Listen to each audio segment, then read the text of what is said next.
Talk about the soaring cost of air travel just in time for your summer vacation. Fares are expected to jump 3%. That's on top of the 20% that they've risen since 2010. And believe me, there are a lot of tickets that have gone up even more than that. And the airlines have already managed to raise ticket prices 3 times this year. So with the next bump likely to come just before Memorial Day, also the talk of these mega mergers, American, U.S. Airways possibly getting together. What is a vacationer to do? Well, joining us from Madison, Wisconsin is the man with the answer, Peter Greenberg, CBS News travel editor. Peter, great to have you with us. Good morning. Good morning, Rebecca. So what is pushing airfares higher? Well, believe it or not, it's not just fuel or the fear of fuel prices going higher. It's about capacity. The airlines are cutting flights, they're cutting routes. And when you have that, meaning fewer planes equals fewer flights equals fewer seats, the law of supply and demand kicks in, and airfares have absolutely nowhere to go but up. The second culprit is actually taxes. In some countries like the United Kingdom, that can add more than $100 to $150 to the cost of your ticket every time you leave that country. So those two things combined, plus the usual seasonal increase in fuel prices, is what's driving all this. Yeah, when you talk about supply and demand, all of a sudden you have this influx of demand usually over the summer. Is that one of the reasons why we might see prices go even higher?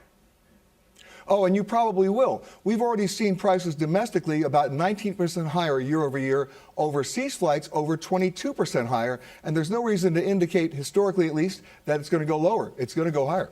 It's going to go higher. You heard it here from Peter Greenberg. Thank you for the great news. I do want to talk to you, though, Peter, about the U.S. Air American potential deal. It's in the works right now.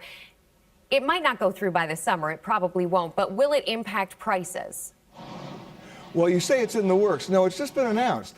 Remember, U.S. Air just announced it was interested in this. American Airlines has the exclusive right to take itself out of bankruptcy for a number of more months. So it's a long way to go before we see anything like this happen. But if it does happen, with a big emphasis on the word if, no airline merges with another airline to increase their flights, to increase their routes. It's all about shrinking capacity again. And if that happens, fares will go up again. So how do we shrink our ticket price? When's the best time to book, Peter?